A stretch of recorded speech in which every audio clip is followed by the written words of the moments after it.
Hey guys, welcome back to Contest Prep University. I'm Joe Klemczewski with Adam Atkinson. We are in episode 4 of the series, all the variables that you think you can rely on to make yourself look amazing on contest day, but in truth, we got to know how you can expect to look as you manipulate those variables. This one is going to be tanning.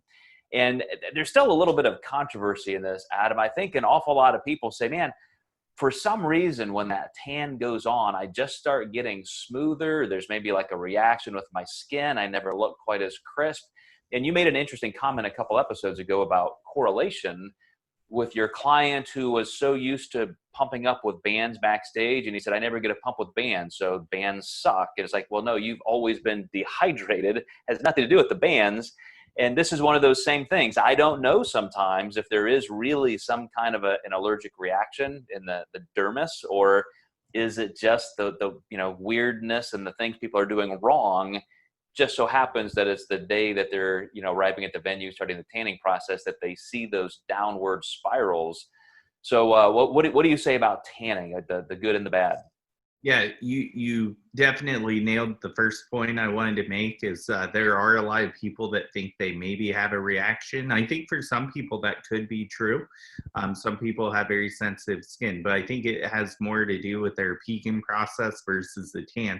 The other big thing I see is when you're darker, light just does not hit you like it does when your skin's very pale. And it does make you look flat and less detailed. Just like if someone has like a sleeve tattoo, a lot of times it makes it hard to see the detail. So that's huge. And what kind of sparked this whole podcast was a client who said, I'm really excited to have my tan and my oil on because it's going to make me look leaner and tighter. I thought, oh man, it's so going to be the opposite. And I don't want you to just be banking on that and looking forward to that, because it's going to be the complete opposite until you get those bright lights on you. So I think a lot of people know I bring a specific check-in light with me to shows so I can actually really highlight my clients so we can really see how they look. So now it's one less variable that I have to deal with. I can truly see what my clients look like with that really bright light. Yeah, it's very interesting the way you said that, because I think it's true. There are absolutely times when a bad tanning job or bad oil, too much, too little, can have an impact. And I had a client who was a world champion. We were going for a repeat.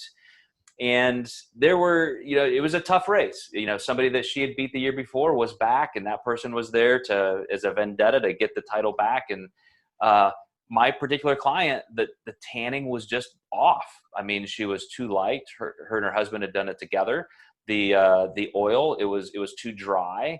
And, there were other issues there that I could say the other competitor, may have deserved this win. But I thought, man, if there were two things that we just did not do well, it was that, and it may have cost a world championship. And so these are definitely things that have some impact. But as you're mentioning, Adam, they're not going to just all of a sudden magically make you look like a superstar if your body fat is still too high, or some other variable with your peaking process is just mismanaged.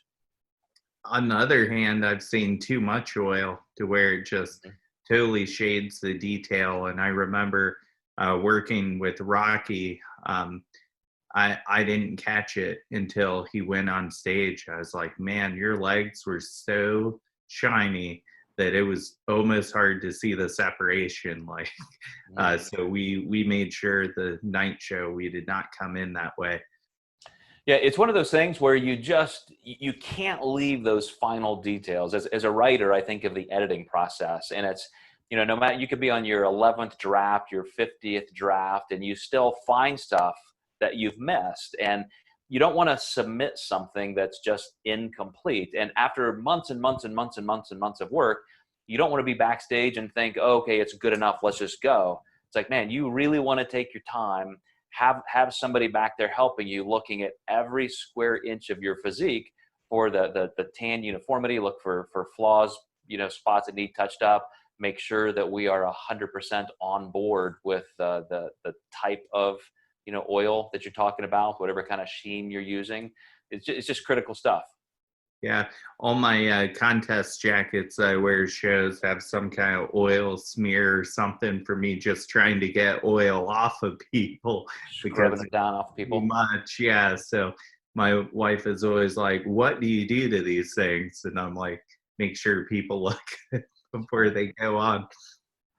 All right, guys. Well, we got one more episode. We're gonna summarize everything, and we're gonna chat about what we're actually gonna be looking at in terms of the stage itself, the illusion of being on that stage. So stay tuned. We'll wrap this up in the very next episode.